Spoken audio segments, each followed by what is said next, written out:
Mr. King Dice. I'm the gamest in the land. I never play nice. I'm the devil's right-hand man. I can't let you pass, 'cause you ain't done everything. Bring me those contracts, come on, bring them to the king. If you haven't finished your class, haven't worked assiduously, no, I cannot let you pass. Don't you mess with me. Don't mess with King Dice. Don't mess with King Dice. Don't mess with me. Don't mess with him. Don't mess with King Dice. Don't mess with King Dice. Don't mess with me.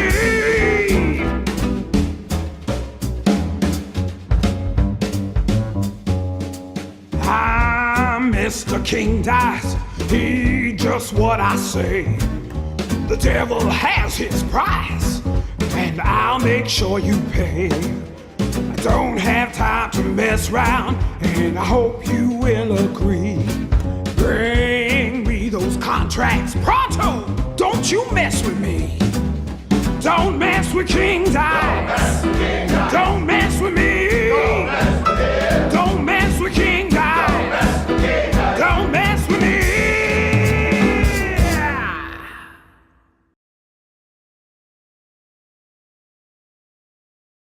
Bottom, bottom, bottom, bottom, bottom, bottom. Welcome to Spotlight Podcast number 76. We have today with us Lucas the Third. Hi. And Andrew. What? What? And Don't use my big boy now. It makes me feel like I'm in trouble.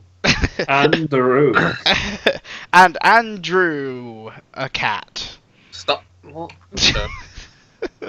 Is that Andrew's last name? I got nothing. I did A cat. I did a pun, get it? Cause he drew. He did drew. Luke has caught up with me and he hates it. That's such a laboured pun. You should feel bad for that. No man, I was so sophisticated. You guys can't even get it. You guys couldn't even get my pun game. Yeah. It was too fire. Welcome. I see Revy. Hello, Revy. I see Lewis. Hello, Lewis. I see Cam. Hello, Cam. I see Nia. Hello, Nia. How are you all today? We should do this podcast in Dora the Explorer style. I don't know what your style is. Do you guys know what our next story is? Yes, you got it! We're gonna be asking people today. This is how Dora does it. Look, I was gonna wait longer, but I was worried you guys were gonna jump into the gap, and I was like, no, I'm not having the room. This is how Dora does it. Fact. Dora the Explorer. She goes, do you know where the map is? Yeah, that's right. That is where the map is. Yeah, no, you're right. That was like a pretty perfectly timed pause right there. That was a proper Dora pause. I'm gonna have to watch a lot of that show. Oh my god, me too. Incredibly small siblings. I don't know what Dora the Explorer does. My little sister, God bless, hated Dora since she was a child. Always hated her. My little brother, nope. When my little brother was a kid, big Dora fan until way too late, like in his age. He was too old to be a fan of a show where the main character pauses to let you answer a question that they're not even listening to.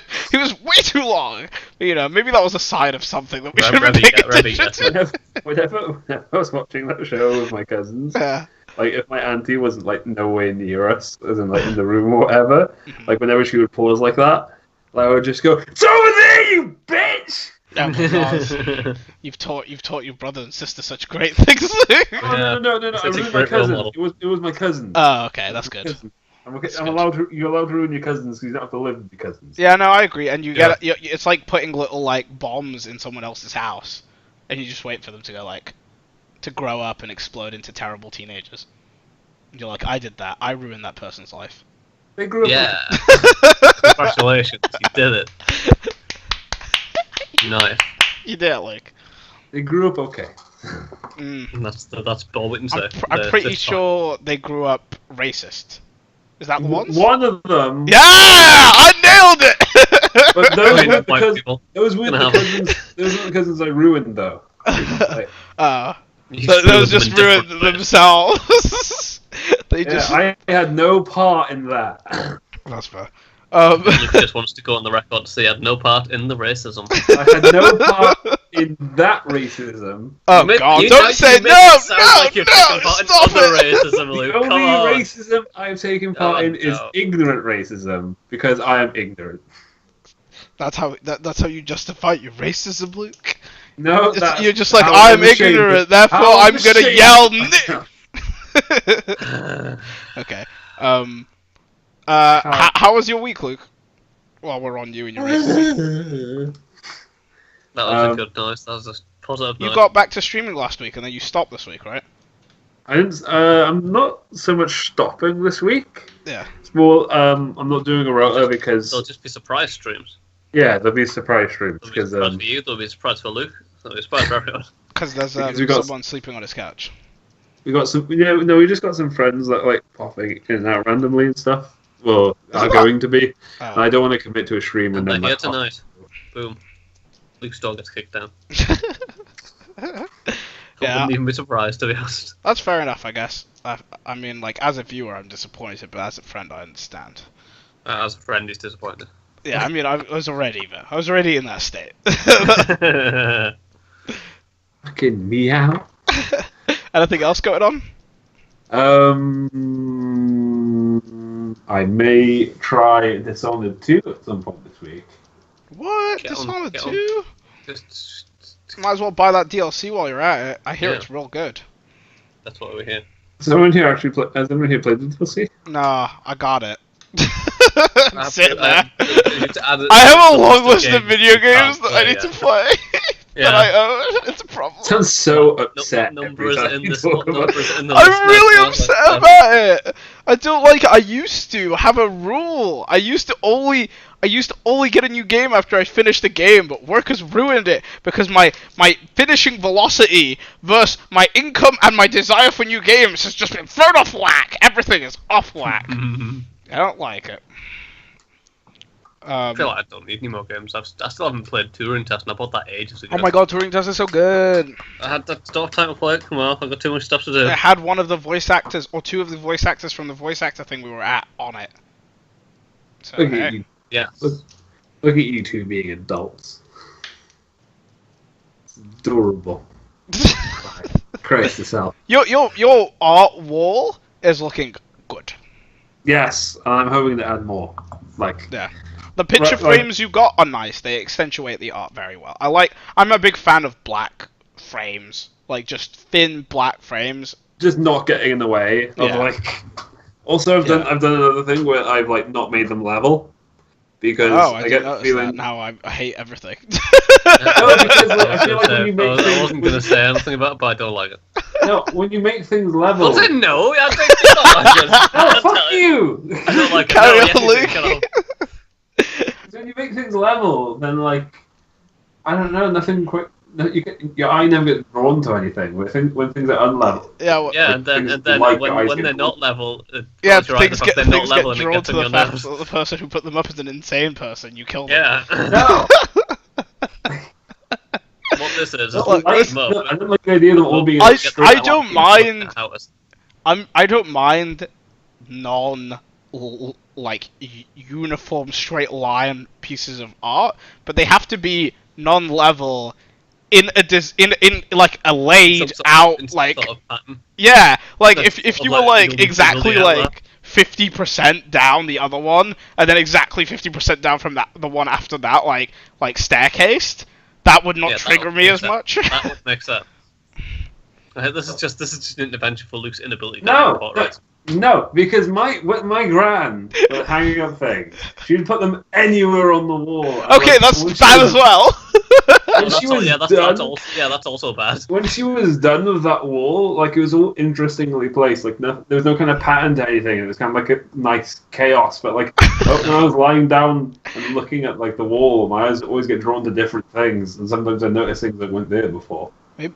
You know, if they were laid out properly, you'd never notice something that wasn't there because you'd see them all the first time you looked at them. Yeah, but like, You wouldn't lose I'm things. going for longevity. Everything's hung up to disaster. You can't actually notice it all in more than. I think the than a go. conclusion that we've come to is that we have different tastes in hanging up I art. think the conclusion we've come to is that Luke's hangs us paintings wrong. No, hanging them like my gran. Believe in So gran. wrong. Believe in Gran. The gaps in between the art needs to be the same, says Cam, but But Complete- Spoda says Luke's wall hurts my soul. No, it's I great. mean, that's what it says. So you can't know that. Luke's wall hurts my soul, yeah. And Ravi Kamal is not a fan of black, end quote. Wait, what? Why did I say this? And then I've got Josh's photo there. Centre. Guys, stop shaming Luke on his wall. Yeah? No, I'm just wall shame Luke. We're gonna move on from wall shaming Luke. I don't even, I On to just generally shaming Luke. Luke! Huh? Nothing. Bring it! I will show you how to actually hang when I put mine up. To be fair, yeah, I haven't put mine up either, so I don't know if I want to talk to you. Mine is at a frame as being framed. At least you did it. This is choice. It was your choice, and it was the wrong choice. Anything happen in your life, Andy? I'm going car shopping on the weekend. Ooh, what you say? Do you know what you're looking for? Or just in the market right now.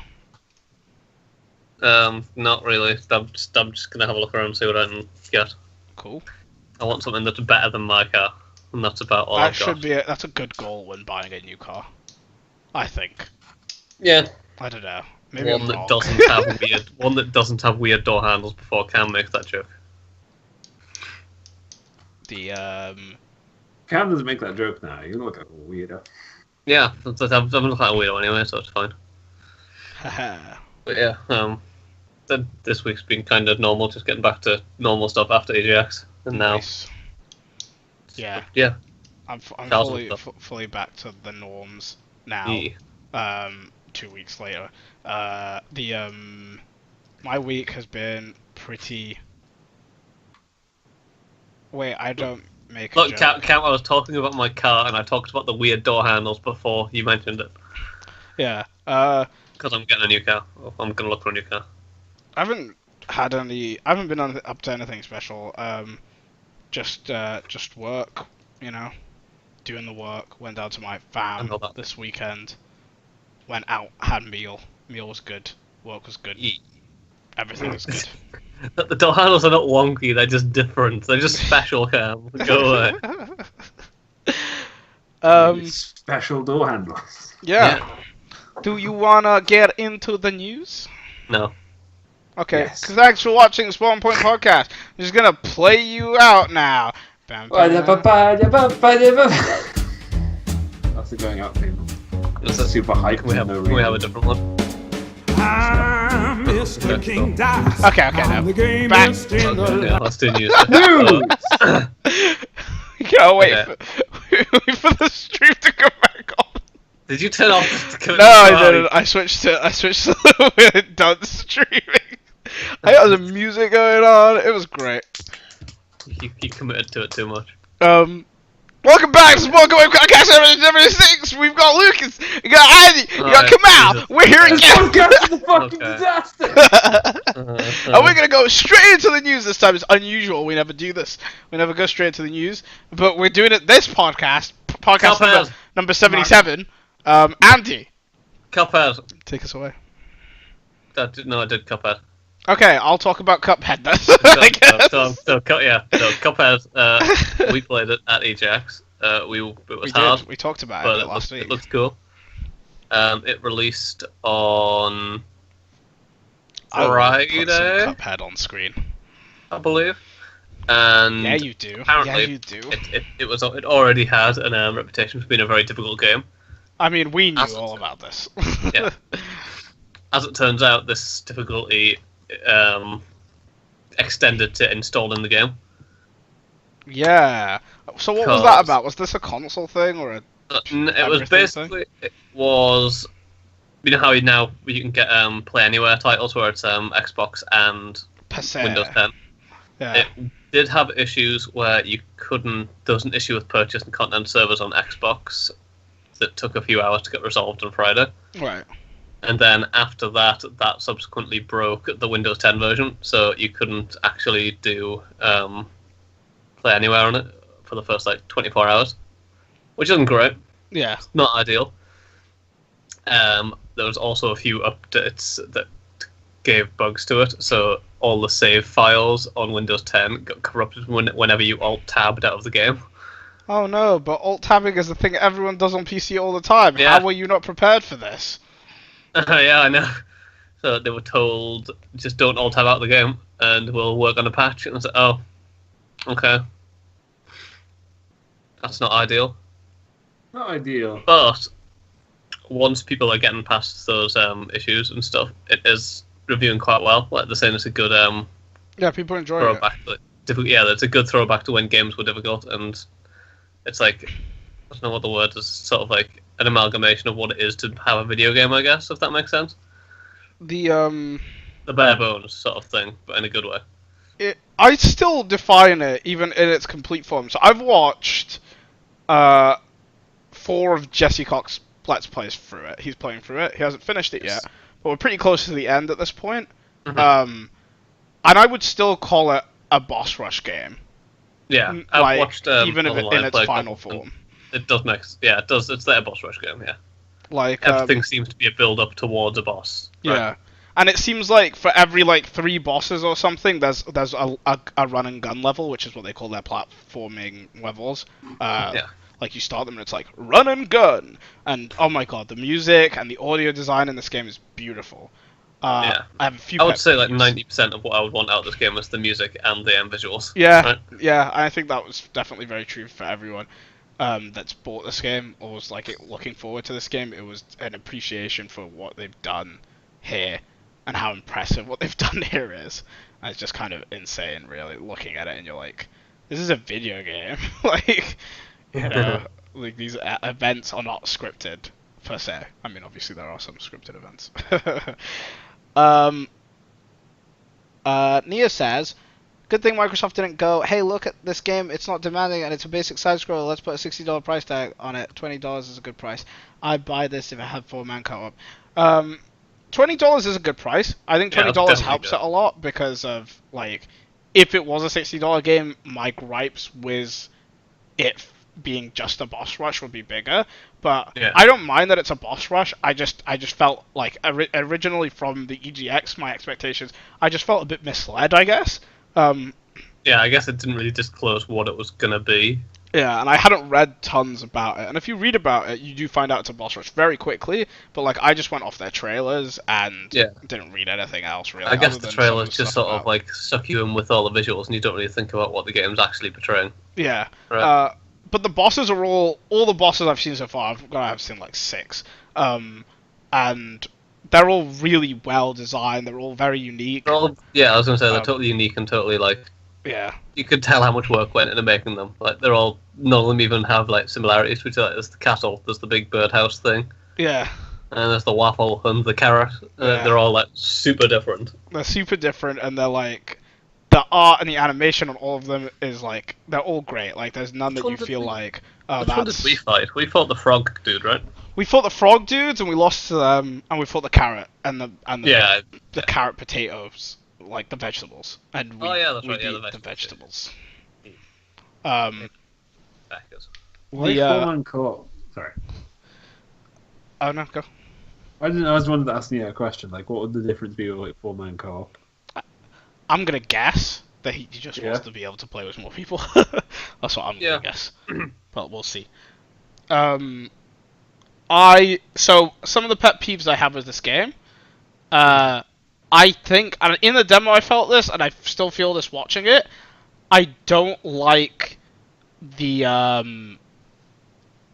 feel of contact, the feel of damage being done. I don't feel like there's any, so the way in Cuphead, if you've hit something, is that it flashes, white for a second.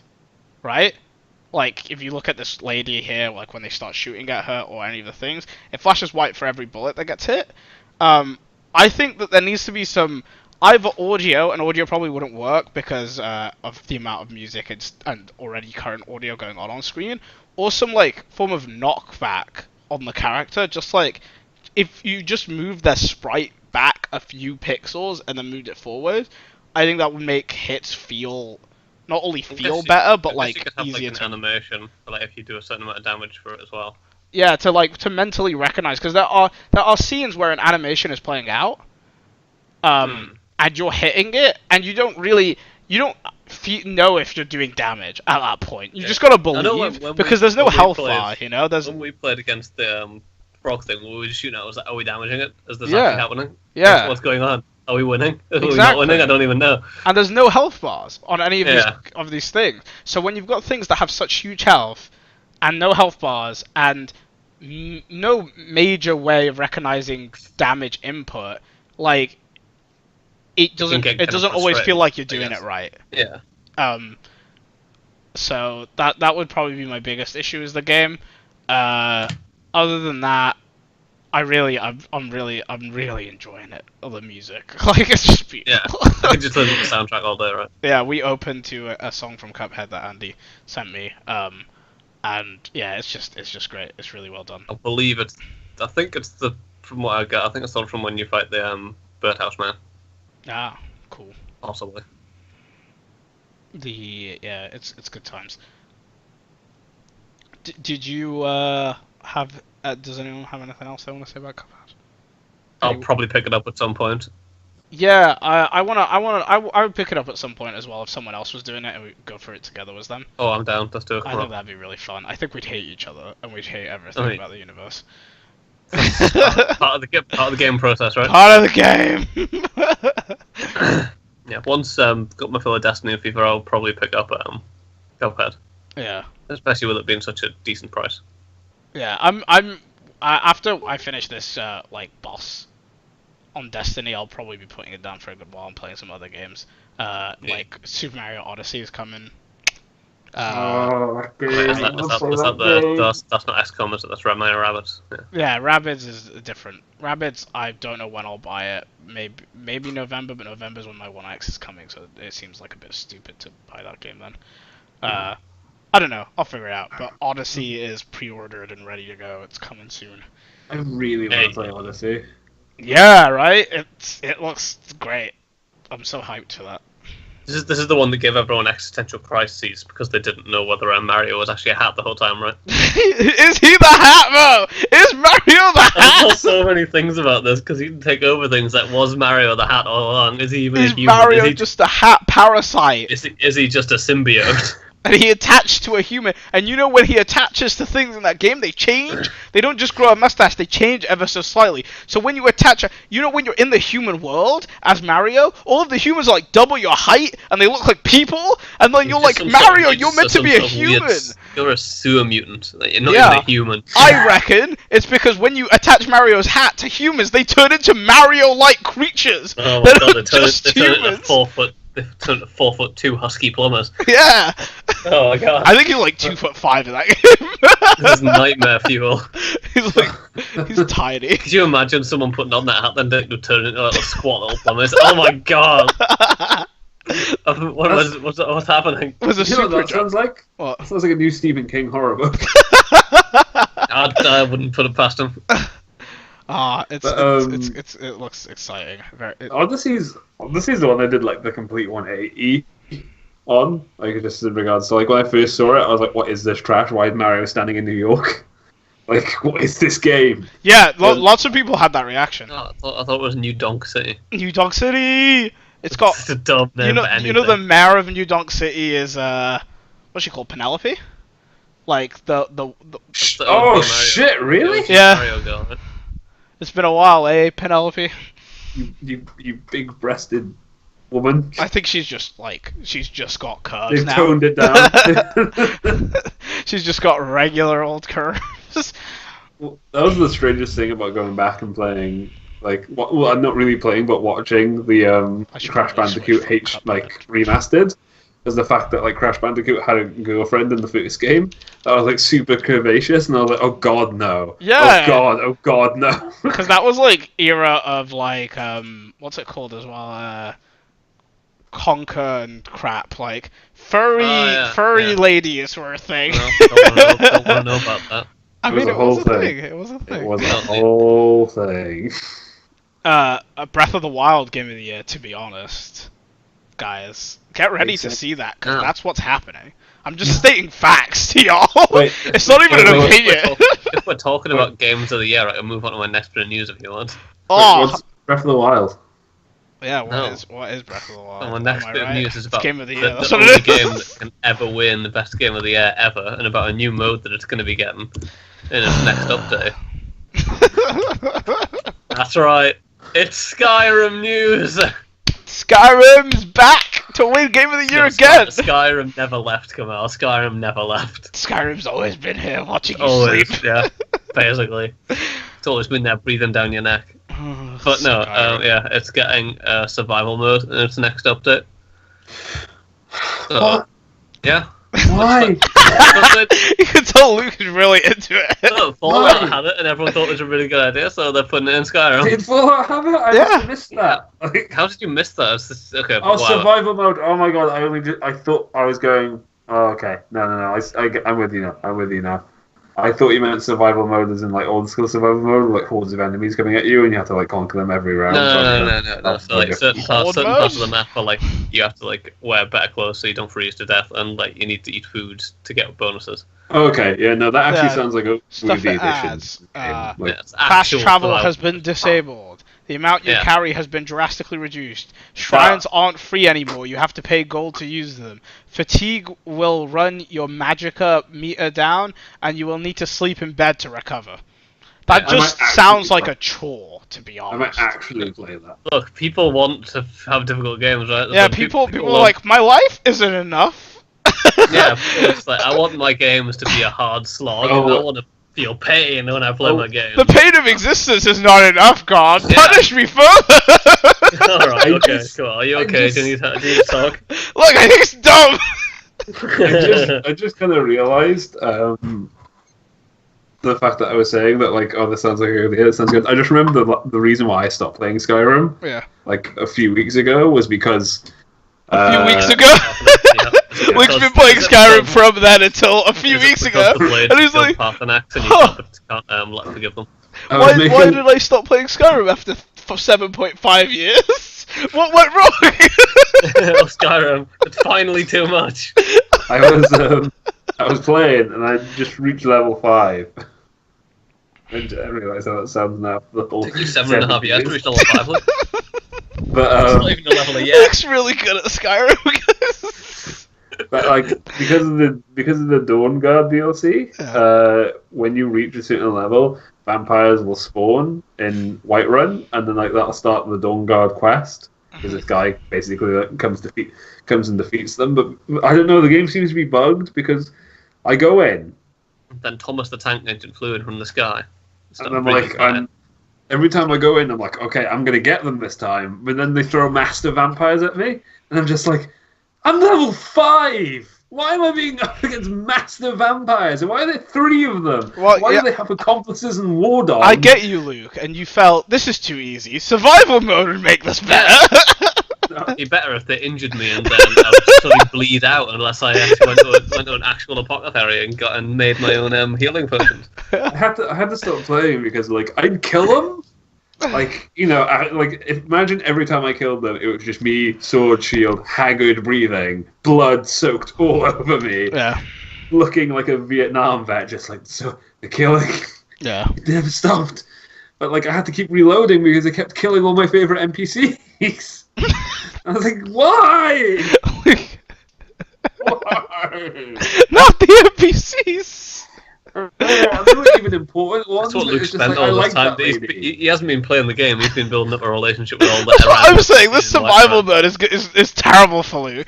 Luke reads it, he's like, this is a good idea, but I swear to God, the moment he plays it, it's just gonna go to hell real quick. You would make a great stream. 24 hours, survival mode. Luke not has to allowed play it. restart. Yeah. I mean, No, there's- I'd love to watch you get tortured like that. To be Yeah, I'd like honest. to watch you descend into madness. It'd be brilliant.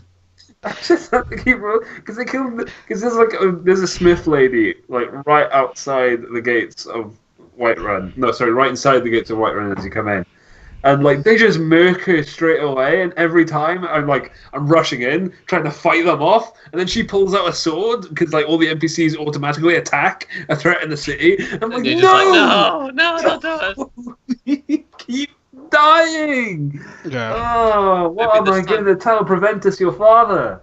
Oh. And then, like, you go up to him and he's like, I don't care. I'm like, the steward of Whiterun. Get out of here, Preventus. But Nice. Snobby one. I remember this. he was. Not like him. Didn't want his daughter to die, though. But you do like Skyrim, because everyone likes Skyrim. Right. Kamal. Yeah. Yeah. Yeah. Skyrim. Skyrim, best game. Am I right? Grim. Scrum. The best. Funnily enough, it looks like Bethesda's decided to use survival mode to push Creation Club. Well, there isn't that much else to push Let's Yeah. be real. Apparently, survival mode is going to be part of Creation Club, and the only way you're going to be able to get it is through there. And if you don't get it in the first week, it's not free anymore. So that's interesting and weird. Rota, it's Rota, babe. How you doing, my boy? Oh, Skyrim is so mediocre. I completely feel you. You know the worst thing about Bethesda's insistence to not let go of Skyrim? It makes Skyrim a worse game. Because they keep just shoving it onto people's minds and comparing it to newer and better games, and it just makes Skyrim worse by comparison. One. Oh my god, I'm not even gonna start that. I can't That list think of doesn't have a but- bottom. There's no end. You know what I'll give Skyrim credit for? It helped longevity. inspire the development of Breath of the Wild, the greatest game ever made, the greatest game that mankind has ever had the luck to I play, the call greatest of Skyrim the the greatest, greatest game the in the best. You're saying Got you. Skyrim Yeah. inspired Breath of the Wild. Yeah, I am. So therefore, Skyrim Mhm. takes all the credit for Breath of the Wild. I don't think you know how inspiration works, but sure. Therefore, Skyrim best game 2019. Skyrim, best game all yet. Oh my god, Rota has fire. Bro, it has fire. Sexy. I like it. He's lit. That's such a cool combination of you. That's a lot. Wow, he's been working on that one. He's got that like that's a copy and pasted notepad. Yeah. I'm gonna save that. Right. What's next, Andy? More Skyrim, because it's the best thing ever. Okay, so we'll talk about Skyrim more. Skyrim is also getting a Every VR week. edition. I mean, it'll come. Don't I worry, know, it'll no, come. I'm not making this up. This is real. I know. Skyrim is getting Yeah, it was a VR. big bet. Skyrim on Nintendo Switch has motion controls now. So you know you can be like, woohoo! I'm playing Skyrim because apparently that's a thing that you need to do. Yeah. I've You been need to show work. everyone else that you're doing it. Anyway, let's reluctantly drag ourselves away from Skyrim, the best game ever. Bethesda knows how to get marketing. Look at that. Yeah. They're not even paying us. But Come out every week. there's a new thing, There's a new thing. game that There's is a not new thing. Skyrim. Oh, trailers. Are Got we a new doing trailer. trailer now? Or trailer? Trailer at now. end? Trails. Okay. I was gonna do all the trailers at the end. Oh. No, I'm changing my mind. No, we're doing it now. It's too important. Okay. I mean, we don't have to. If you want to move it, we can do it later. No, it's too late now. No, it's too late now. We've got to do Red Dead 2 official trailer number 2. Oh, Can we play it? Yeah. Okay. Are you guys ready? I'm ready. Are you guys ready? Is everyone comfortable in their theater seats? It's movie time, I'm baby. ready for it. Okay. Here we go. 3, 2, 1.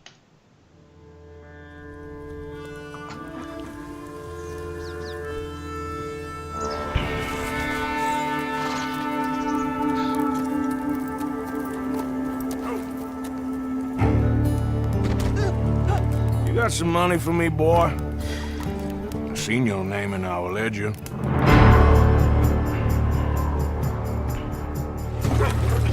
You're a wanted man, Mr. Morgan. Maybe when your mother's finished mourning your father, I'll keep her in black on your behalf.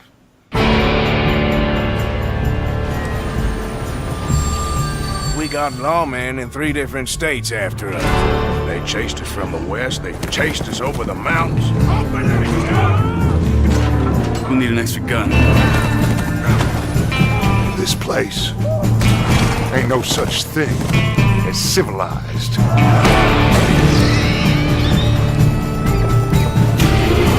You're the only one of these fools that I trust. Where's our money? Do you have my bag? Always, Dutch. Product not yet rated. We all know what it's going to be rated. No, I don't know what you mean. The trailer. We all know the rating for this It's going game. to be a PG game, Kamal. It's going to be a family-friendly thing. Damn! Did that guy just say he was gonna? His mom?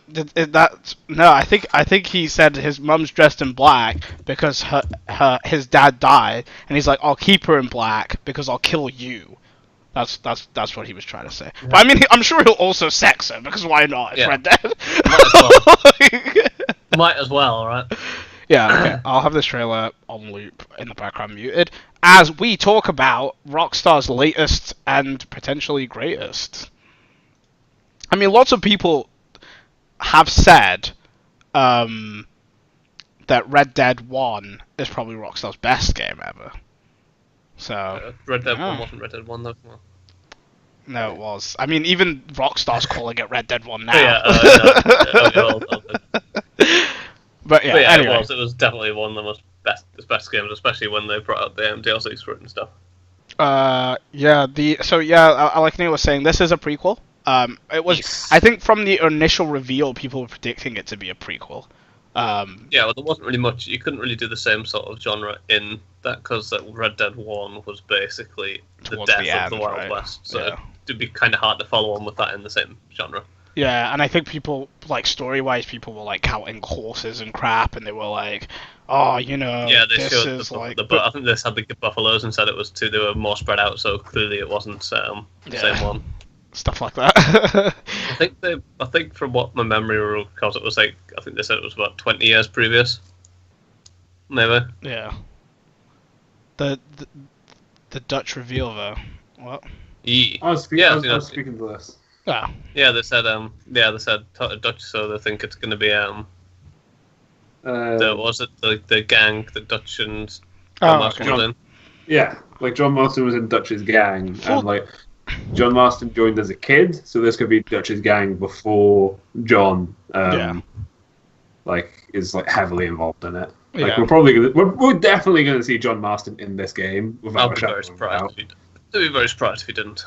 Yeah. Full disclosure, I haven't played Red Dead 1. I've always wanted to, but I never got around at all, or just... No, I mean, I ran around on a friend's console in the open world and did stupid crap, but I never played the game. Yeah, I think they actually probably played. Yeah. Good game. No, yeah, I hear really good things about Red Dead. I've always wanted to play it, but my backlog on modern games is as big as it is. I'm never going to get back around to like all this stuff. True. So this game's coming out next year. Some details on graphics and what it looks like. So this is Rockstar's first next gen game. Yeah, probably. Like GTA 5 nothing that's been patched in or whatever. It was patched next gen support. It wasn't a true next gen game, which is kind of crazy to think that this is their first next gen game. Didn't they make the other one? What was it? It came out last year. They narrow that down there, buddy. I mean, that game that came out last year set in New Orleans. Mafia? Mafia? That was a different branch of Rockstar, isn't it? Mafia is 2K, right? 2K? Yeah. Is it? What am I thinking of? Mafia 3 is 2K. Because I totally bought that was Rockstar. I guess it's the same sort of genre, but yeah. Huh. Every time I saw it, I thought it was a Rockstar game for some reason. No, Rockstar does not make a lot of games. Yeah, they've got like a couple of IPs. I just thought it was like this, like from the look of Mafia, I always just assumed it was the same division. Yeah, that it does made, have like, it does LA have Noire. that have that sort of look. No. To be fair. Weird. Not really. So weird, Mafia's big, one of 2K's biggest games. Most people that play Mafia know it's a 2K game. Not that weird. Yeah, guess what Luke didn't play? Mafia. I did not play Mafia. That's because I watched a stream of Mafia and I was like, this looks like trash. I'm not playing this game. Yeah, no, Rockstar, if anything, has only gotten smaller, like, when it comes to the number of games they make. Because they used to make stuff like obviously LA Noire was the most recent, like, unique thing that they made, but they also used to make stuff like, what's it called, that racing game, Midnight Club? That was a Rockstar game. They don't make that anymore. They used to do a few, like, TV IPs, like they did The Italian Job, Max Payne, Bully, right? I think. Yeah, Bully. But since then, they've only gotten more centralized and focused as their games have gotten grander. When you release games that look as good as this one, I guess you can afford to do that. Right? Yeah. Because this looks awesome. Yeah.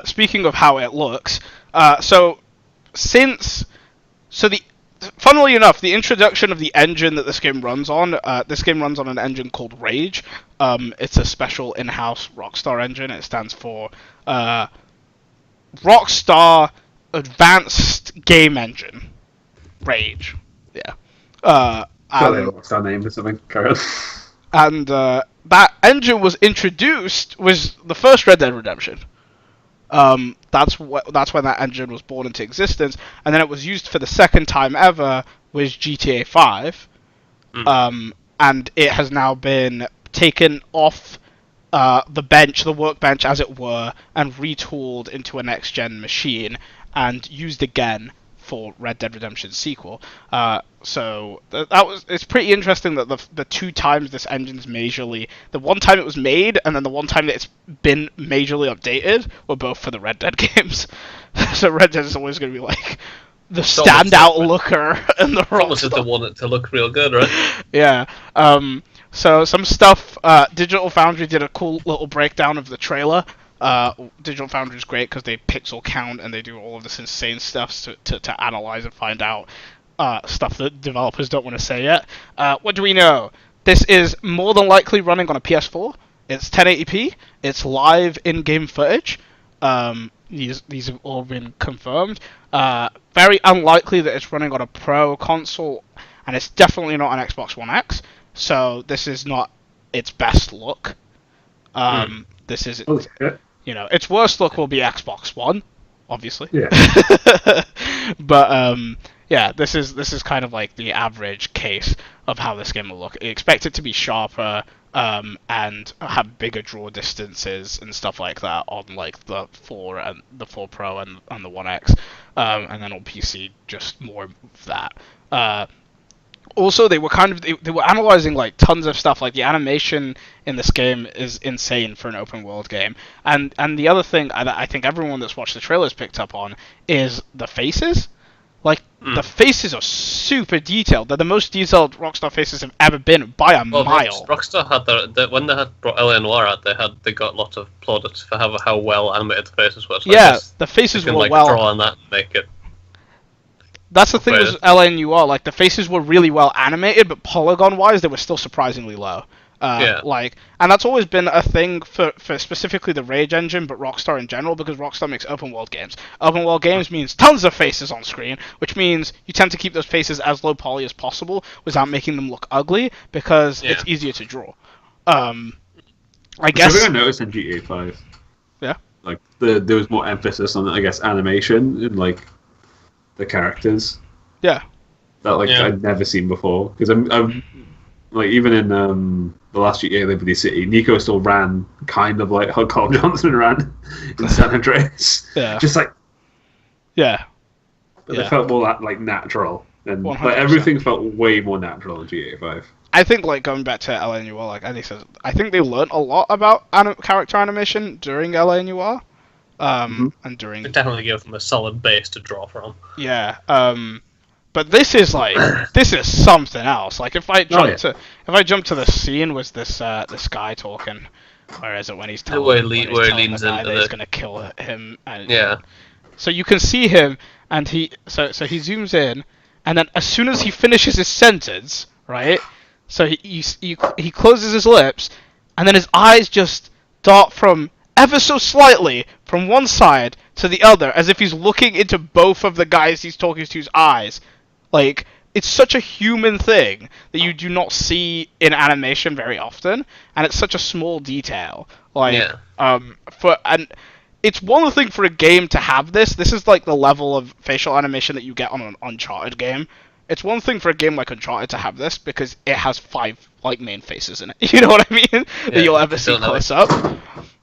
It's a completely different beast to try and do that level of animation throughout an open world game. And you can't just kind of animate and design the main characters' faces to look really good, because then when you look at other people in the world, it'll be jarring. Trash by comparison, right? Yeah, exactly. So like almost every face has to be in a ballpark of quality. So yeah, I think that was. So, if you go back to that other bit, when you see that dude with the beard, when you see him get stabbed, you can see his eyes widen as well. Yeah. Which again, it's like something that you might not pick up on if you're like just in the middle of the game. Yeah. And but it's like, obviously it's a really like, nice little touch you can put in. Yeah, and it's a thing as well. Like some people. Nobody here, but some people would be like, oh, who really cares, right? Like, about those small details. But when you're a player and you're playing this game, yeah, you don't realize it in the sense of, like, you don't go, oh, his eyes widen. But you feel the impact, and your empathy towards that character and everything that's happening heightens, because naturally, as a human being, your brain is encoded to see these things. Like, it's not encoded to see them and tell them to you, but it's encoded to see them and understand them. Oh, I have seen this, therefore I am feeling more into this situation. Yeah, exactly. It just makes you feel in a certain way. Yeah. Play it over that. So I think it'll add a lot of like character to the characters. It'll give you more spine tingling moments. Yeah. Rockstar games really feel like movies anyway. Yeah. Rockstar games manage to feel like movies while also being definitely games. Like there's a lot of games that go to the cinematic place and they cross the line a bit too much. Too many cutscenes. You order whatever your name is. Order it. Is it 1866? That was it. Trash. Yeah. Trash. But all in all, it's looking good. It's looking good, and you know, shame on me if I don't mention the fact that Rockstar has animated the horse testicles in this game. Yep. But yeah, you've got to get all the important details in, Kamal. Yeah. Obviously. The first game was animated horse testicles. Yeah, boy. Yeah. That's how you know this is a game of the year. Coming right at you. You might even knock Skyrim off that perch for that. Sky what? Exactly. Rockstar always puts Bethesda to shame with their open world games. Yeah, absolutely do, yeah. Jokes aside, just sweep the balls. They're always like, the whole industry just kind of like pauses when a Rockstar game comes out and they go like, oh, that's how you make video games. Just out of fear. Yeah. There's only 2 companies. I feel like only 2 companies really do that. It's Rockstar and Blizzard. Yeah. Like, as soon as their games get announced a release date, like, for some reason, all the other games seem to like move away. Yeah. From their release dates. It's like, yes, daddy.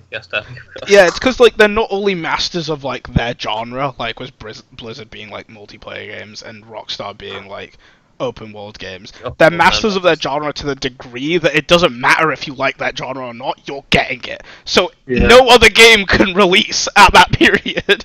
You know? I remember when Grand Theft Auto 5 came out again on Next Gen and I was working a game, and just like people kept coming and being like, I know I've got this on 360. But I need to play it again on my One. I need to see it look better. I need to experience all these things in crisp HD. It's just I kept hearing that again and again and again and again, and then I eventually was like, fine, I'll buy it too. They made you fall. Yeah. No, I have Grand Theft Auto on PS3, Xbox 360, so those are both the last gen ones. And then when the next gen came out on PC, I was like, I've got to see this at its best. And I bought it, and I turned everything up to max, and I drove around, and then I stopped. Like, I didn't replay the game, but I felt like I got my money's worth. I bought it for super cheap as well. I bought it, but, like, it's such a beautiful game. I took a bunch of screenshots. I was like, gorgeous. That's all I needed. Yeah. Gorgeous. So that's Red Dead 2. Good stuff. That was all my news. Lucas, do you want to go as your news? If you can call it news. In the history of film. In the history of cinema. There have been great movies. Bum bum. Your Bada bum Godfather bum. 1s. Bada bum bum bum. Your Godfather 2s. Bada bum bum bum bum. Let's forget the other one. Bum bum. Your Shawshanks. Yeah, Shawshanks, yeah. Shawshanks, great film. Your Titanics. Yeah, people like Titanic. And now, going up there with them is the live-action Sonic film. Sonic! Live action. Live action? Live Oh my action. Oh, I like Left that you it out. kept a surprise in God, just when you thought it couldn't get any better, right? Why Yeah, would mate. they choose live action? Why would they make a Sonic film? Why would they choose like? Why would they do any of this? Why?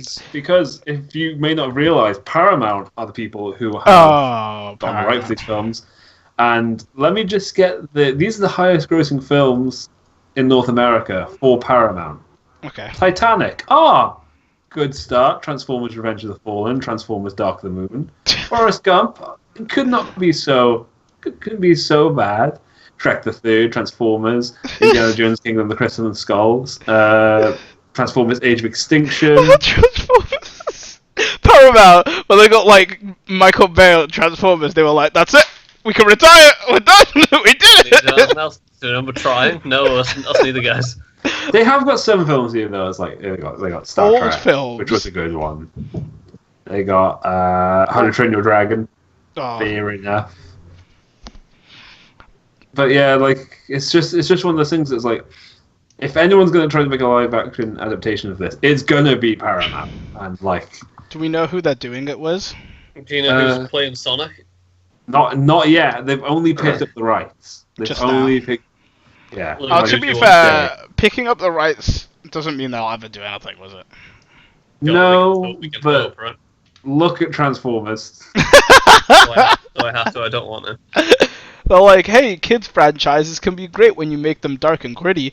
Okay, so we're gonna take Sonic and we're gonna make him a human mutated hedgehog thing that's just really disgusting to look at. Who's your pick for playing Sonic though? Channing CGI. Tatum or Yes. Chris Pratt. Who plays the monkey? Who's the monkey guy? Andy Serkis. Andy Serkis as Sonic. Oh, don't let him sully as Andy Serkis as Sonic. Andy Serkis is an international treasure for the world. Yeah, and he could do Sonic justice. He's gonna go Apparently- fast! Yes. Lewis knows. Steve Buscemi. Steve Buscemi. I love Steve it. Buscemi's the guy with the eyes, right? Yeah, he's You- definitely, he's absolutely 100% the guy with the eyes. Yeah. Neil Walters' production company has apparently been the first ones to have a crack at this. There will be many. It'll be like the Halo movie. There will be many people picking this up along the way until it just doesn't get made. Apparently, the Deadpool director Tim Miller. Jesus. What's wrong with you? Why are people bored with this? Oh. Oh my God! Jeff Fowler will debut as the director. I don't know what that is. I'm like, Why? the movie will blur live action and CG animation together to create a hybrid experience that will make you cry. For your mommies. Just Look, see, you were like, Monkey Man would never do this, but look at who's doing this. Monkey Man could totally do this. no, Andy Serkis. Monkey Man! I would, if I knew that Andy Serkis was going to be in this movie, I would travel back in time to that EGX trip, rush the stage, and take him out. Take Like, us on. before you make your mistake. You are at your peak now, sir! You're at your peak! Don't do it! Don't do it! For some reason, I'm imagining if you rush and attack Andy Serkis, he starts screaming like a chimpanzee because he's just been conditioned at this point.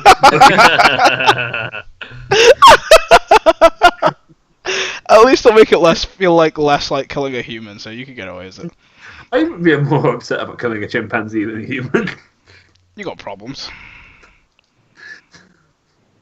Like tiny furry humans. Yeah.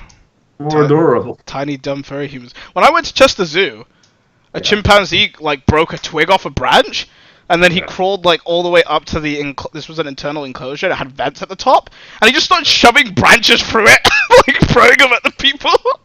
I was like, "You chimp, you are glorious." They don't fuck around, man. They don't fuck around. He'd throw a branch through, and then he'd look at us and yell at us, and then he'd pick up another branch. Just oh, Apparently Lewis just thrown another name in the hat. Steven Seagal. Beautiful. Who dat? He probably doesn't even know who Sonic is. He's a very pudgy man who is an action hero.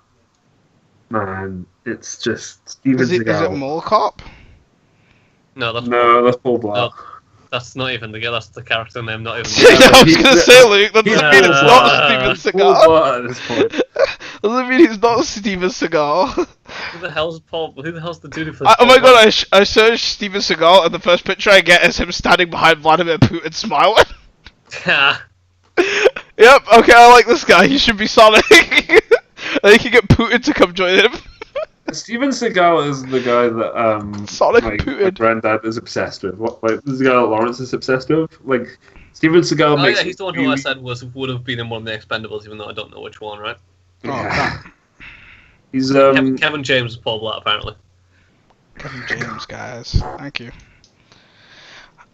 Anything else to say about this movie other than you don't want it to exist? If this comes out, I'll no. Who's going to play Amy? And the furry what's conversation will come full circle. What's an Amy? Listen. Amy from Sonic. Listen. What? How did they handle the sex between the turtles and the pizza lady in Turtles? The pizza Huh? lady. How did they do it? Who's the pizza lady? You know who I'm talking about! No, I don't! No, you do! You do! You're a liar! You're a liar! No, you do! You know who I'm talking about! Luke's a liar. Anyway, who... Teenage Mutant. No, you know who I'm talking about! The one who wasn't. It was the one who wasn't a mutant turtle person. Yeah, it's literally that easy. He knows who I'm talking about. Casey Jones? He knows who I'm talking about. I Anyway, point being, there's turtles and there's a woman, right? And the turtles are human turtles. They're teenage mutant ninja turtles, if you will, right? How did they handle the sex between them? I'm honestly forgetting her name. Oh my god, that's all! I don't care about Pizza Lady's name! You don't care wants to know about- how she banged the turtles. I just want to know how they handled... April O'Neil. How did they handle it in the film? How did they handle the turtle love in the film? Fun fact, they didn't. They just didn't do that. Oh, okay, so that's what they're gonna do in the They've Sonic never film done then. that. We've They've answered never- it. No, but I was talking about Amy. Amy Yeah, I the Hedgehog. know. I know. Oh, Amy the Hedgehog. Sorry, I thought you were talking about the woman that Sonic likes. not- The Wait, girl. Are you talking about Sonic 06? I'm talking about the Sonic Sonic movie Sonic. where he makes love to that girl. I mean, he kisses her. Oh, there's a game where he kisses her. There's a game where he kisses her. 06. No, there's multiple Sonic kisses, human. There's multiple. Not one. I know, I have a cow. I can only remember Sonic 06. Oh my The only god. Sonic I can remember. I is the will one send with, you, after this podcast, I will send you please don't. Sonic being Don't being unleash your intimate with furry women. porn folder, Kamal. I don't want to say it. Look, it's not coming to you, it's coming to Luke. Good. Are Alright, yeah, you keep not- that. Keep are you not that. confusing it keep with the that away from cutscene me. when he does that in Sonic 06? Pardon? You're not confusing it with the cutscene where he kisses her in Sonic 06?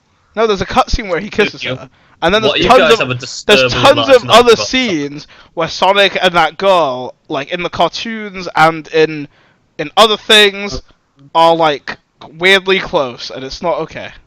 In the cartoons, there's no other human girls apart from Sonic X, and even then, Sonic like, X! Oh my god, I watched Sonic X, it was always weird. Sonic X was Why always do you weird. guys know so much about Sonic? Because I was a kid in England and I had Fox Kids. So was I, but I don't remember anything about that. Well, you don't have Fox Kids, clearly. Evidently not. You're correct. Sano. Yeah, I'm the one that's not discussing it. Fucking didn't watch cartoons, you fucking piece of I shit. didn't watch fucking Sonic cartoon. Oh, you probably watched Danger Mouse on repeat until this very day. You don't know what Danger Mouse is. So, Can we continue with the podcast now? I mean, I just want Luke to... To What really matters is how Sonic the Hedgehog tried to justify a hedgehog hooking up with a human woman, like this, or this. People are weird. Or remember when Sonic went on a date with Ellis? Nope. And then kisses her. No, don't want to know. Make-out Patrol. Okay, so, point being, we want the Sonic movie. We really want it. We want it to have human hedgehog stuff. Yeah. That's what we want. And Andy's not British. And Andy's not British. Confirmed! Even though Fox Kids is an American channel. No, he doesn't know who Danger Mouse is. Oh, okay, no, yeah, Andy's not British. Even I know this. It's a dangerous mouse. Even I know this. Is the most popular British cartoon like of all time, and it's amazing. I mean, amazing. Is a I feel word. like you might be embellishing. Danger Look, it's not as amazing as a hedgehog making sweet love to a woman. Can we move on, please? Yeah, I'm ready to move on if Luke's done with his Sonic. Well, please move on. Yeah, sure. Cool. Alright, on to my news. Okay, I'll just start off with some of the off-the-cuff things that I wanted to throw out there into the universe. Off-the-cuff thing number one, I don't know if you guys remember Noclip, but I'm a big fan of Noclip. Noclip is a YouTube channel. It's a YouTube channel, and my link to it is wrong, so I'll fix it later. I just realized that the link I saved must have been wrong. But anyway, Noclip is a YouTube channel. Show them behind the curtain, Kamal. Just so you knew what was happening if you tried to click on it, that's what I was saying. What does happen if I click on it? That's Cool. definitely okay. That's Right. okay. Anyway, Noclip is a YouTube channel that does video game documentaries. They're completely supported by Patreon and crowdfunding. And they did a documentary that Lewis will remember on Doom, and it was glorious, beautiful. Oh, I artwork. remember that, yeah. And they just released their doc. It's a 30-minute short doc on CD Projekt Red and Witcher 3. Ooh. A CD Projekt Red's history and stuff. And it's great, and it's brilliant, and everyone should watch it and support that YouTube channel, because they try to make really, really high-quality stuff, and they just do not have the funds or the viewership for it. And it's really sad, because I know we'll die eventually, but I'm enjoying it while it lasts. That's not the point. Sticking out. So it's good stuff, and I think you guys should check it out. So that's my thing. The proper link will be in the link dump, but really just go to YouTube and Google Noclip and you'll see it. Easy peasy. Right, news number 2. Dos. Itnen. Atari. It's a game I'm company. trying to order my news in the news I'm least interested in to the news I'm most interested in mentally. No, you should be interested in all your news.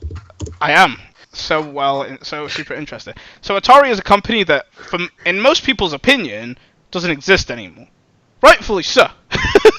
Because what the hell does Atari do? Last existed in 1980, whatever that ET game came out. I mean, yeah, for the longest time, Atari has been a patent company. Like, it's been a patent house in the sense that they own patents to games like Tetris and crap, right? And they just make money off when people use those games, right? Not like they weren't actually a game developer. For the longest time, that's what Atari's been. It's just not really a company as much as it's just been a shell corporation for Pong, Pac-Man, and Tetris. And E.T. Because E.T. Yeah. Well, Atari's decided that being a shell corporation for dead video games is not fun. Weirdly. Why not? You just get a lot of 80s jokes. I don't know. I do want to reference Atari's latest game, Alone in the Dark. No! Jesus. Yeah, that's exactly my reaction. Atari's latest game was crap. No. Nice. But yeah, so Atari announced a while back that they were making the Atari Box. And nobody really knew what it was, and Atari refused to tell us what it was. Everyone was like, okay.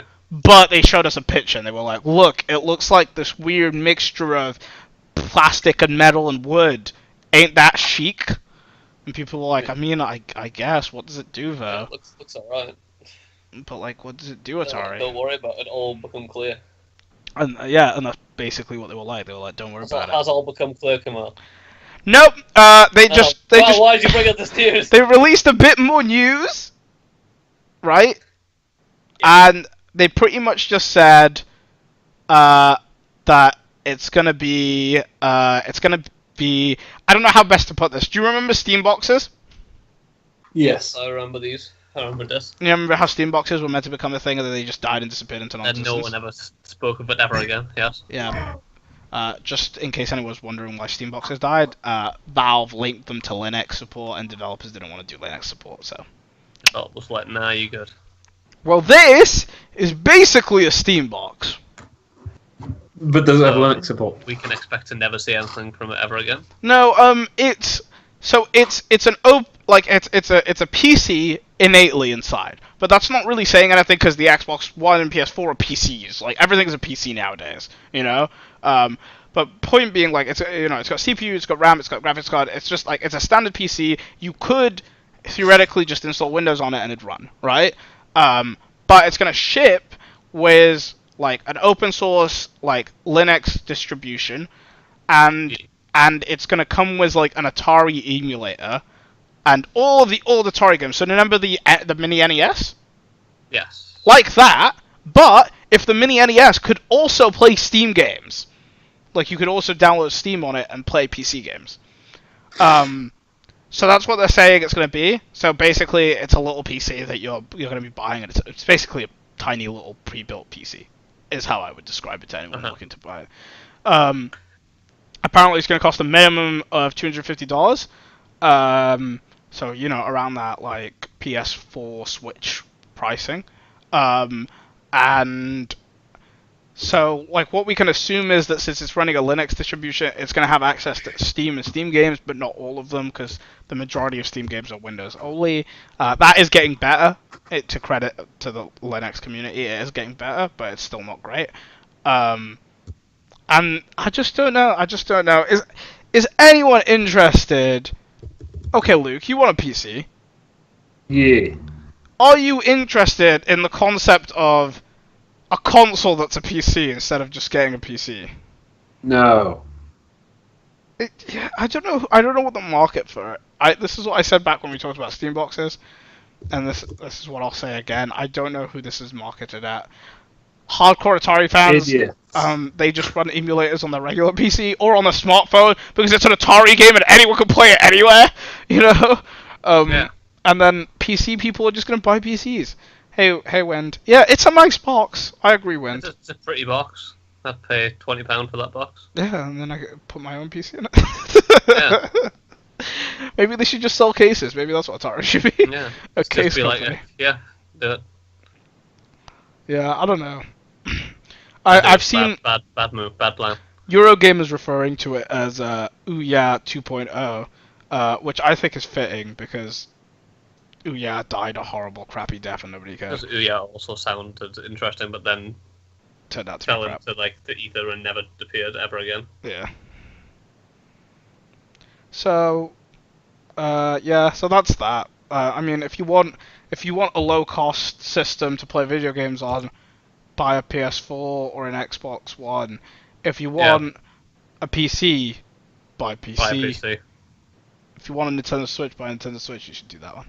But Kamal, what if you want an irrelevant console that's none of the above, but is kind of a little bit in between all of them? A little bit hipster. Yeah. There you go. What if you want a wood-paneled console?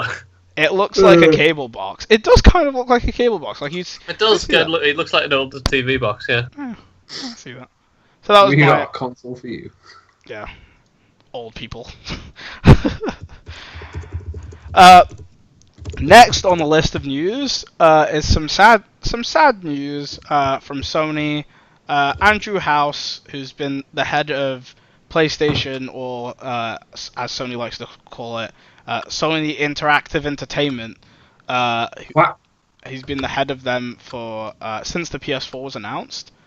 He actually got passed the reins just before the announcement and launch of the PS4. Got passed by the reins from Kazurai, who Kaz got moved up to head of the entirety of Sony. If anyone remembers. I thought Reggie was head of Sony. No, I know. I'll stop. So yeah, Andrew House, I think I've always liked him. I think he's a really nice guy. I've liked it. He leads the E3 presentations. He's done a really good job with the PS4. I mean, it's a massive success. The most successful console Sony's ever made. One of the most successful consoles in history. And like Sony's in a really solid position right now as a company. But yeah, he's stepping down. He's saying that he wanted to leave to pursue new things, and he wanted to leave Sony and PlayStation in a really good place. He didn't want to leave it like when it was struggling and stuff.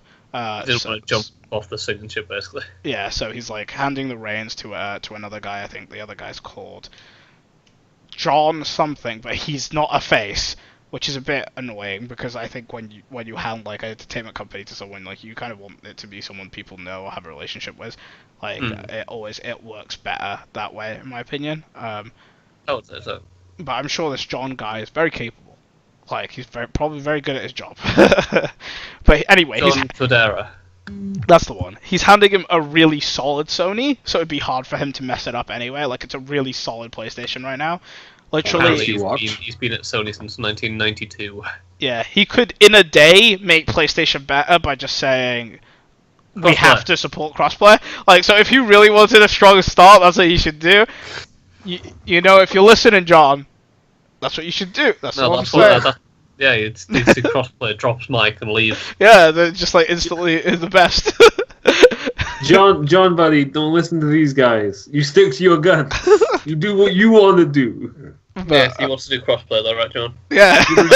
Yeah, John. You know what you want, right, John? You're a dreamer, John. You were the first person to think, what if I combined a PlayStation with a George Foreman grill, so I can make food or eat my video games? You follow that dream, John.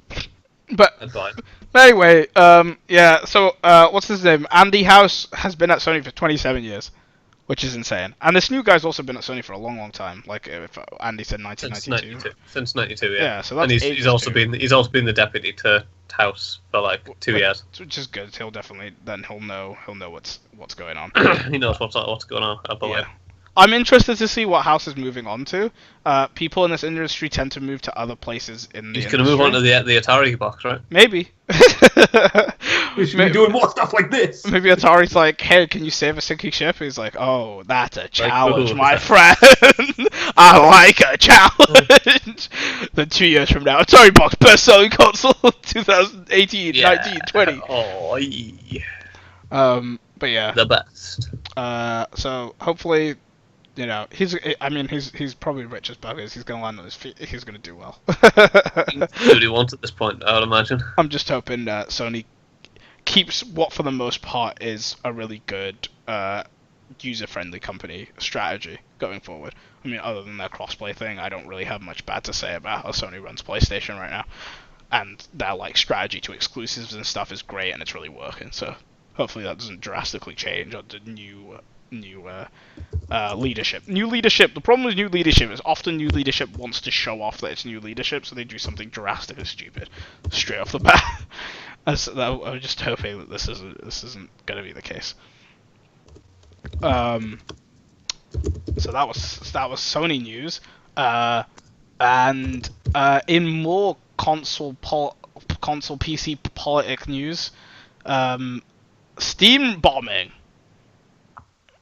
So Steam review bombing. So Steam review bombing is when an event occurs in the public forum, and then users, consumers of a product, decide to react to that event by going to a game on Steam, and downvoting it. Just downvoting the hell out of it, like reviewing it, super reviewing it really badly, just massively downvoting it, so that on Steam, for people that don't use Steam, Lucas, and for people in chat, there's a thing next to the game that says like recent reviews, and it tells you like if they've been overall very positive, or overall positive, or overall neutral, or overall negative, or overall very negative, right? And then there's they also have another thing where it's like the overall reviews of a game. So the logic Valve uses there is that, like, let's take a perfect example of a game like Arkham Knight. Arkham Knight released, and it was a piece of... It was really bad, right? And the reviews on Steam reflected that. They were really negative reviews, right? They were like, don't buy this game, I bought this game, it doesn't run, it's very poorly optimized, blah blah blah, right? Every time I try to get into my Batmobile, the game crashes and I end up upside down, losing my save files. Yeah, basically, right? So, as a result, Batman Arkham Knight has really, really bad reviews for ages, right? But then they fixed it. As it should. Right? Then they fixed it, and people who started buying the game from then on started giving it better reviews. Now, this doesn't fix Batman Arkham Knight's overall average. The overall average I think Batman Arkham Knight is sitting on now is neutral, and it used to be very negative. But you can also look at recent reviews, and you'll see that the recent reviews for the game are very positive. And then you can derive from that the game has changed. You know? Yeah. Something has been changed that has led to people now liking it. Right? There's an upward trend. Yeah. So this is how Valve did things for a long time, and it worked for a long time. But as of recently, as review bombing has become a much more popular thing, mostly in China, actually, this practice is being used. But even outside of China, like, the latest news comes on the heel of PewDiePie saying the N-word, and then Firewatch choosing to DMCA him. So the reaction that people had to that was, we're going to go review bomb Firewatch. Because we disagree with Firewatch's public decisions, right? Which, makes sense. Maybe. What? So people went and did that, and then developers came out and they were like, "This isn't okay, Steam. Please do something about this." And then customers came out and they were like, "No, don't you dare trample on our right to speak out against the product as customers." And then Steam came out and they were like, "Okay, guys, okay, listen." Just sweating profusely. Listen, we've been wipes forehead. We've been thinking about this, guys, and we think we have a solution. So please listen, guys. Please sit down. Put the fire away. Put the fire away, 4chan. Okay. And after Steam got everyone sat down in a circle, it brought out a report that it had written. Which, you know what, people love reports. Everyone loves reports. It's the best. He sounds a lot like Donkey. And they were like, look, we've done in and out. We've gone through the options. What can we do in scenarios like this? We can look for a giant negative spike, and we could turn off user reviews, right? That's what we could do. But we feel like users have a valid right to negatively review things. There are case-by-case stuff that you have to take into account, like with Firewatch, maybe that wasn't a valid response, but then with something like Arkham Knight and other things that do get reviewed bombed, that's a valid reaction that users should be allowed to have, and we can't just outright say negative reviews en masse are illegal. Because that will happen and it's valid. So they were like, option 1 is not is not a thing we can do. And then they were like, option 2, reviews, like, I think because these were stuff being thrown out by developers, like, our reviews can only have a certain negative detrimental effect over a period of time or whatever, and etc, etc. And they kind of just went through all the options, and then they were like, this is what we propose. We propose that we add a graph to the games. I'm actually going to see if I can pull it up, because I think it's in Steam right now. So while I talk about this, I'll try and pull it up. But basically, what they're saying is that they want, on a Steam game now, a graph of like the past like 12 months of reviews.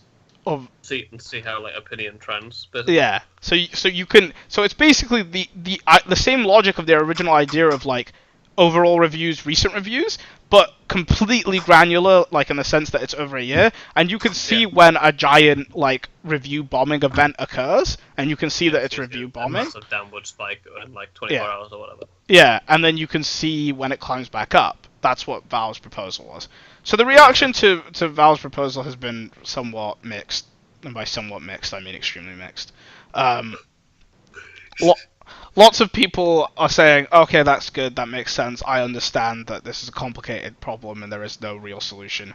And lots of other people are saying, all you're doing is you're shoving the work of figuring out if reviews are legitimate onto the customer instead of you doing it. You're just pushing, like, you're offloading the work, basically, is what they're saying. And Valve also has a negative reputation with a lot of people for being too much about big data and automation, and too little about just employing customer service human beings to sort out the problem. So that kind of just make an algorithm for it, though. Come on. I mean, I completely agree. I'm not, not even sarcastically. You spend enough time, you make an algorithm for it. Valve doesn't spend enough time. But yeah, so like that's kind of the event. What do you guys think about the solution? Do you think it's a valid solution? I think it's like having a trend on your it makes total sense in both the business sense and the sense for somebody who wants to look at the opinions of a game. Yeah. Like you say, if you, for example, if we use Arkham Knight as an example, you say you want to buy the game and you want to see how it looks and what people thought about it. You look at it and you say, oh, it did really bad to begin with. Yeah. And then you look at it, oh look, they say it got lots of patches out on, say, 2 months later, and then the reviews went up significantly, so you can say, oh well, obviously that patch did a lot to change it, so if I buy it now, then it should be good. Yeah. I think it makes total sense. Yeah, Luke? I was saying, like, it's a solution for right now, like, as there is, like, nothing really better, like, for them really to do. Yeah, I read an article on Polygon. I know, why did I do that to myself, right? No. But basically, oh, here we go. This is the chart. Okay, I'll talk more about what this chart is showing. But I read an article that was like, like this isn't good enough. And then when it came to the section of the article where they should have proposed a better solution, they were like, oh, it's not my job to fix this problem. It's their job to fix it. I was like, man, you can't do that. Like, you can't just like complain about things. As it won't be clear, that's not what I was saying. No, I know. I completely agree. It's a bad idea. They should fix it properly. How do they fix it? Because I completely agree. Like that, if there's a better solution, they should implement it, and also like they should keep looking into it. This shouldn't be the end of it. Oh yeah, they should absolutely look into it. But like, I'm not gonna pretend I know a better way of doing this. God damn it, I don't. So this is Firewatch's chart. You can see Firewatch over what looks like since March to now, right? Yeah. You get overall reviews, and you get very positive, and it shows you the number of reviews involved. And then you get mixed recent reviews, and you get mixed, and it shows you the number of reviews involved. And you can see that for the most part, when the game came out, it had a massive spike of positive reviews, and that's because it had the most sales at that point. And then since then, it's been just like positive reviews almost 100% of the time. And then those drops will be like when they had sales and stuff, I would imagine. Yeah, and then very recently, a spike in negative reviews equal to the spike of the original like launch week, but without the same number of sales. So like a big jump in negative reviews. But you can also see that was really recently. You can see that that's basically, it's pointed out to you. This is a bombing event. Like you can see that it's that this happened recently for a reason. And then it's true that the burden of finding that reason is on the consumer. Like I have to go look up Firewatch now to be like, did they release a patch that was negative, or is it just because of like something stupid like the PewDiePie thing? Like you have to go look that up. But I don't think people are that dumb. Like people kept on talking about this like it was the hardest thing in the world to Google search a game name. You know what I mean? And it's just like, Not gonna lie. I don't. Yeah, what do they want you to do? Do they have like arrows pointing to every single spike and say why this happened? I don't know. What do you want? I What don't do you know want what- from us Steam users? I want that. I don't know what people want, but like, yeah, Something that you can't give them apparently. yeah, it was, yeah, that was basically my kind of reaction to it. Was like, it's really not that bad that you have to Google it. Like, I get it, it's not ideal. Ideally, you look at it and you absorb all of the information from the universe. I get that, right? You know? You go to the Matrix and just take it. Yeah, you assimilate the data, right? But like, unfortunately, that isn't really viable. We're not meta-humans at this point. They even so- do this thing of like high volume of negative reviews detected, exclude, and you can like remove the recent negative reviews from like the review list and everything, so that it doesn't affect. Or you can view only the negative reviews if you want to see why they've happened. You know. I think it's good. I think it's good personally. Yeah, I would agree with you. I think it looks good. Pretty good. Like as far as like, because this was a relatively quick sort of thing, wasn't it? Like it's not as if they spent like ages painstakingly thinking about this. No, yeah, this was a pretty quick thing. As you can see from the chart, haha, because we can do this now. The review bombing started around the 9th of the 11th, sorry, of September, and we're talking about a thing that happened last week, really, but we didn't get to talk about it last week because of EGX. So they did it within a 3-week period. They implemented the solution, which is pretty fast turnaround for Valve, especially. Especially to implement on such a like, gargantuan machine as Steam. Yeah. Buzz.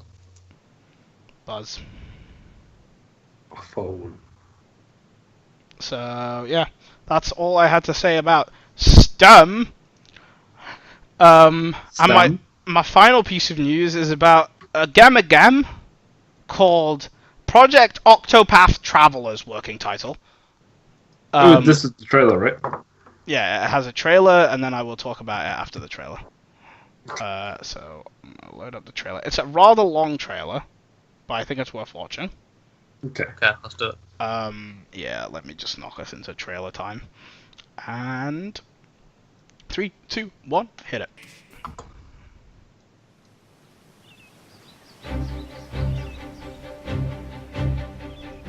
In the faraway land of Orstera,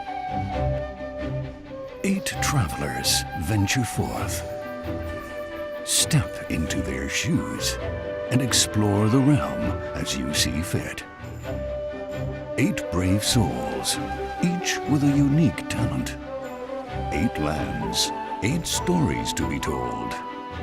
So tell me, friend, what path will you tread?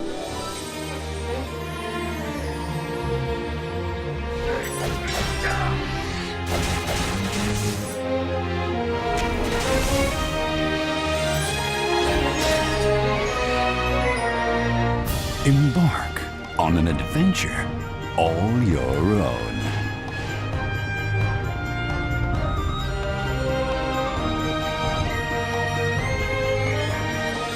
Project Octopath Traveller. Working title.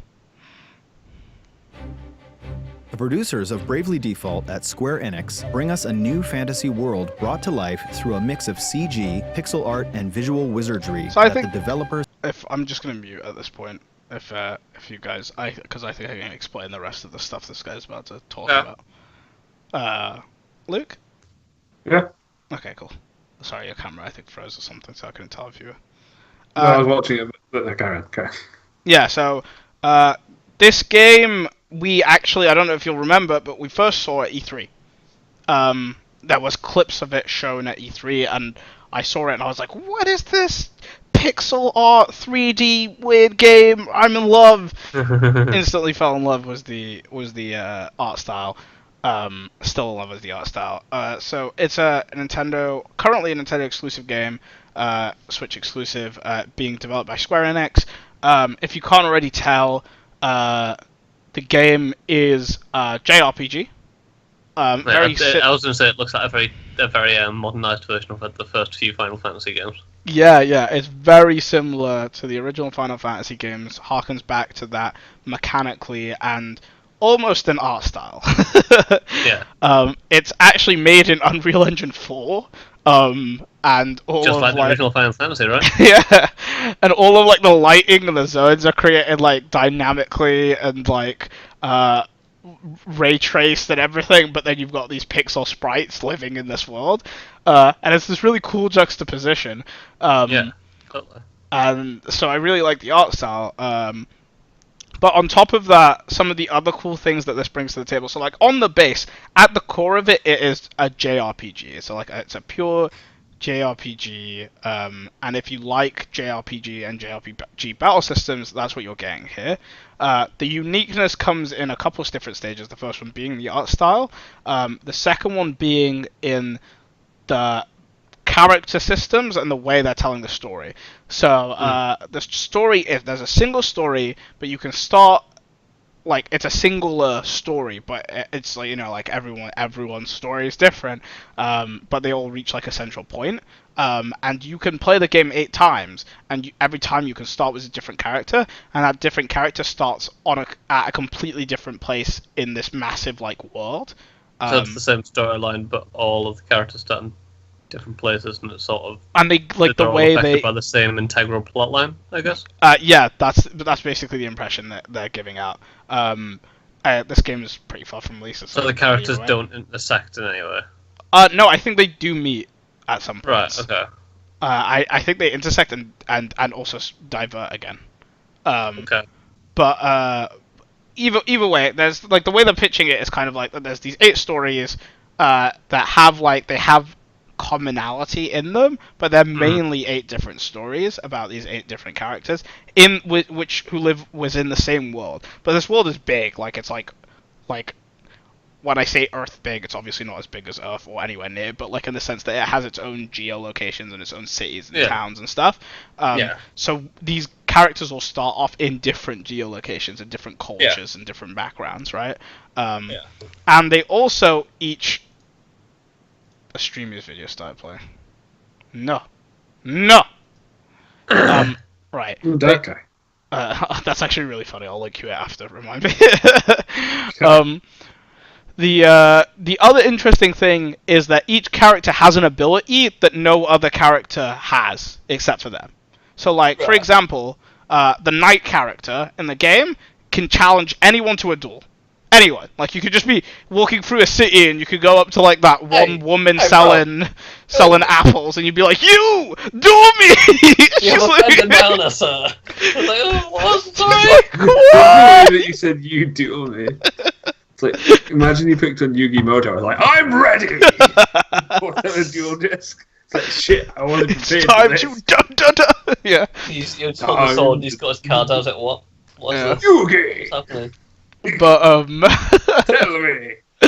The dancer, there's another character that you can play. She's a belly dancer, and her ability. So just kind of the knight's ability is so he can duel people, but it's not just like a for fun thing. It can get you into places in this world that nobody else could get into by dueling. And then the dancer's ability is to allure people.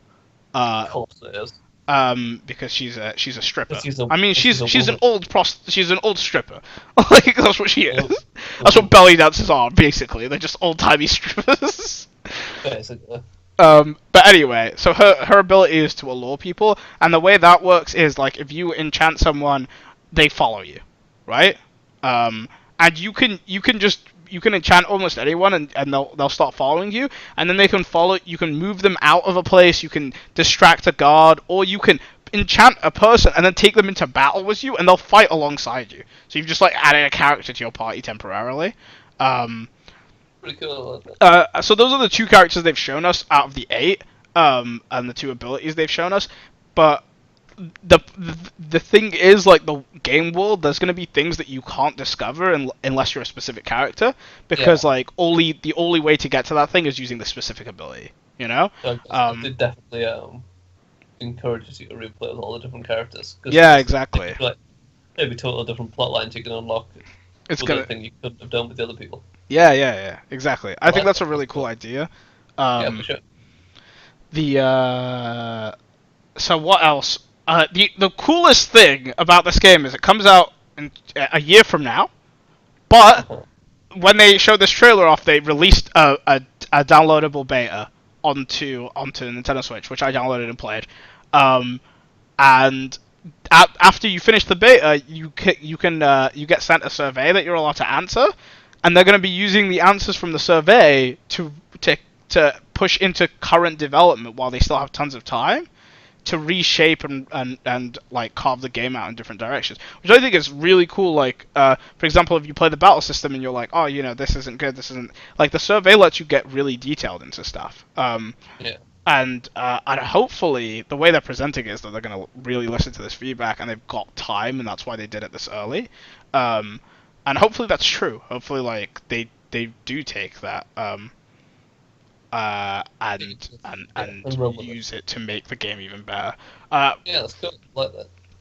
Kind of my overall impressions for the game was, obviously, I like how it looks. The music's really nice, if not a bit generic JRPG.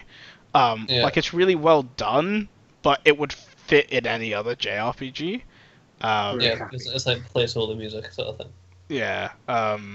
Like, the orchestra's great, but like it's just, it's kind of tings of, I've heard this before. Yes. And other than that, I really like it. I haven't played an old school Bravely Default Final Fantasy style JRPG in a long time. They've been coming out a lot on the DS and the Vita, which are both consoles I don't really play on much anymore. And having this come out on the Switch and like trying it, I was like, oh my god, I actually really miss these games. These games, like, it's been such a long time since I've played these styles of games. They kind of scratch an itch that you don't normally get with other games, do they? Yeah. Don't they? So that was fun. That pushes me further towards buying the Switch, to be honest. Yeah, it's a cool game. It was a weird title. When they first read the title for this game, I was like, that is the dumbest thing ever. But now when they announced that there's 8 characters, I was like, okay, now I understand the title. It's still crap, but at least I understand it. And to kind of tell where they're going with it, but it definitely needs a better title. Yeah, which is why they keep writing working title everywhere. Even in the title for the trailer, it says Octopath Traveller's working title. Guys, it's a working title, please. Please don't make fun of us, please. Just call it the Eightfold Path, easy. It's much better, this one. But that's what I'm saying. Like, it doesn't even have a finished title, and they're letting us play it and give them feedback. So I'm really I have a good feeling about that feedback actually resulting in fruit. Yeah, I said the only reason you would give people the opportunity to feedback so early in the development process is if you want to take their words to heart, right? Yeah. Exactly. And that is my news. That's all my news. That is the news. That is all the news. There's in the world. All that news. Yeah, there's no more news anymore. It's all gone. Yeah, every company's going to shut down. Yeah. When Andrew House left, Sony is taking everything down with him. He's out. Yeah. They're all gone down. Join us next week. A special guest, Andrew House, explains. Yeah. What the fuck he's going to do with his life from now on. He just comes on the screen with like a hoodie. He's just like, I don't want to leave. They pushed me out. They pushed me out. Got a tinfoil hat on strong, I say. It's like, oh, Andrew, you card. You're gonna work your way up to like regular guest at this point. Yeah. Alright.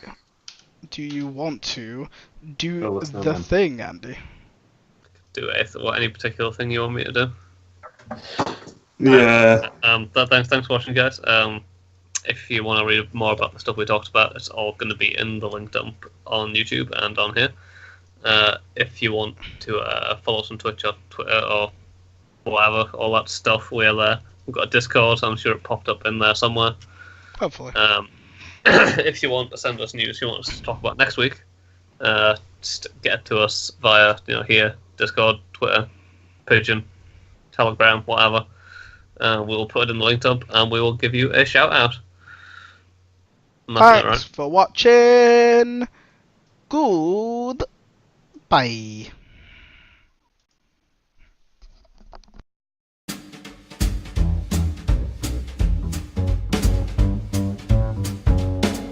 I'm Mr. King Dice. I'm the gamest in the land. I never play nice. I'm the devil's right-hand man. I can't let you pass, 'cause you ain't done everything. Bring me those contracts, come on, bring 'em to the king. If you haven't finished your task, haven't worked assiduously, no, I cannot let you pass. Don't you mess with me. Don't mess with King Dice. Don't mess with me. Don't mess with King Dice. Don't mess with me.